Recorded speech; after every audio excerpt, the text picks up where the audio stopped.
Vous précisez que je suis là à titre non pas de toutes les valeurs qui ont été énoncées, mais à la valeur première et essentielle qui a été incarnée par Jeanne. Jeanne est une réponse à 4 siècles d'histoire tumultueuse et chaotique, ce que l'on oublie souvent. Tout commence dès 1066, à la conquête de l'Angleterre par Guillaume de Normandie, jusqu'à la bataille de Castillon en 1453. C'est long, 4 siècles.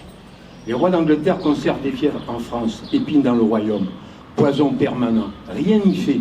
Alliance matrimoniale, intervention du pape, ciment temporaire des royaumes chrétiens lors des croisades. Henri II, le Plantagenet, par son mariage avec Aliénor d'Aquitaine, est le plus puissant souverain de la chrétienté. La France vacille. La France est déjà dépecée, déjà partagée dans la tête de l'anglais et du saxon. Oublie-t-on Bouvines en 1214? Un sursaut de fidélité. Et malgré maintes trahisons, la France se redresse. Gloire de Philippe Auguste, de son fils, de quelques grands barons du royaume, la vaillance de Montmorency, mais aussi la fidélité des milices communales qui sont gardiennes de Montjoie-Saint-Denis, la bannière de nos rois. Louis IX, héritier de la victoire, veut penser les cicatrices de l'Angleterre. Il rend les possessions reprises. Geste vain. Les 3 fils de Philippe IV le Bel, Louis X, Philippe V, Charles IV, annoncent sans héritier la fin des Capétiens directs. Les Valois montent sur le trône des Lys. Il en faut peu pour le roi d'Angleterre. Édouard III, fils d'Isabelle de France, fille de Philippe V, crie « À moi la France ». Vous connaissez tous la guerre de 100 ans. Une guerre de défaite pour la France, longue est la liste dans nos mémoires. Résonnent les noms de Crécy sous Philippe VI. 10 ans plus tard, son fils Jean II devient le hardi à la bataille de Poitiers. Père, gardez-vous à droite. Père, gardez-vous à gauche. La voix de son fils puiné retentit sur le champ de bataille. Mais la défaite est retentissante. Rien n'est jamais perdu. Grande fresque, grande bataille, sursaut du royaume des Lys, du Guesclin épaule merveilleusement Charles V, et le malheur refait son lit en France. Crise de folie de Charles VI, crise d'autorité, appétit des grands, et s'installe la guerre civile, Armagnac contre Bourguignon. La nouvelle dynastie des Lancastres, régnant chez Albion, veut tirer profit de nos malheurs. 10 000 hommes débarquent en Normandie en août 1415. À Zincourt, la France s'embrase, les Bourguignons s'emparent de Paris. Philippe le Bon, duc de Bourgogne, épouse définitivement le camp anglais. Charles VI, la tête perdue dans un ailleurs, ne règne plus. Son épouse, Isabeau de Bavière, pactise avec l'anglais. Le dauphin Charles est déçu de ses droits au royaume des Lys. Sa sœur épouse le roi d'Angleterre. Les peuples français sont déchirés par le traité de Troyes. Clivage entre le nord et le sud qui s'installe et qui durera longtemps.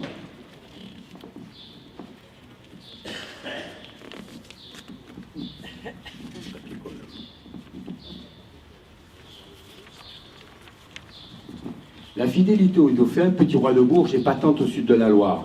Mais quelques poches subsistent au nord. Le Mont Saint-Michel, un petit pays inconnu qui répond au nom de vos couleurs. La guerre n'a jamais cessé et les défaites s'accumulent encore. Cravant en 1423, puis le désastre de Verneuil en 1424, où ce qui subsiste d'armée française est anéanti. 1428, Orléans est assiégé. Dunois se bat en vain, nos soldats se ridiculisent à la journée des harengs et Orléans tombe. Les grands du royaume cachent mal leurs appétits, le royaume est au bord du gouffre. Aux marches de l'Est, à Domrémy, une jeune fille se fait chahuter par ses meilleurs amis. Oui, Oviette et Mangette se moquent de Jeannette. Jeannette n'est pas la petite bergère éthérée d'une mièvre imagerie d'Épinal. Jeannette est fille de laboureur, trop pieuse peut-être au goût de ses amis.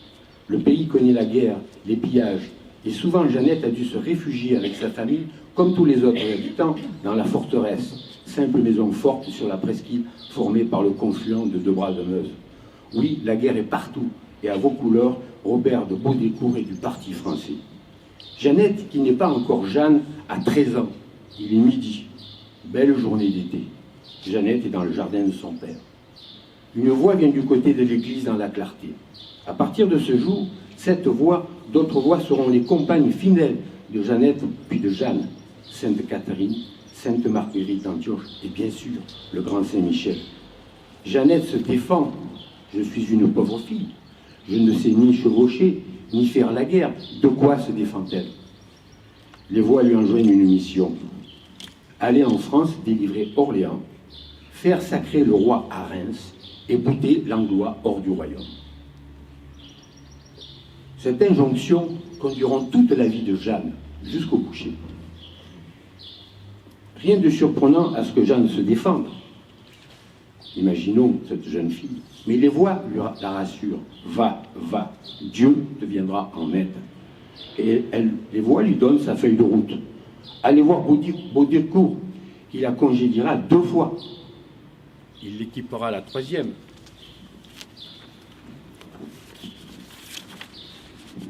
De qui Jeannette est-elle la fille?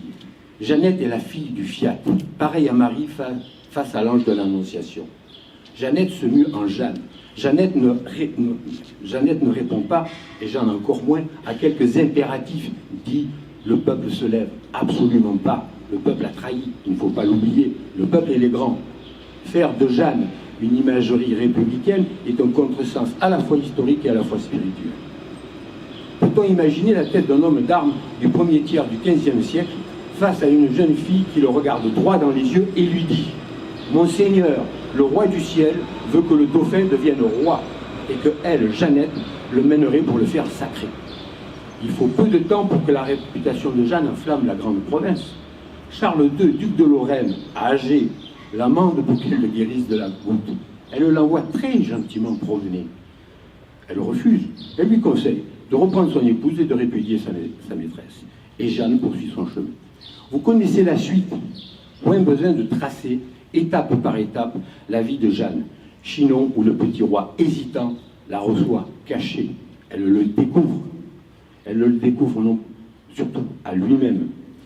C'est le temps du premier procès, on l'oublie souvent, en 1430, à Poitiers, avant même que Jeanne connaisse un autre procès bien plus retentissant qui la conduira au bûcher.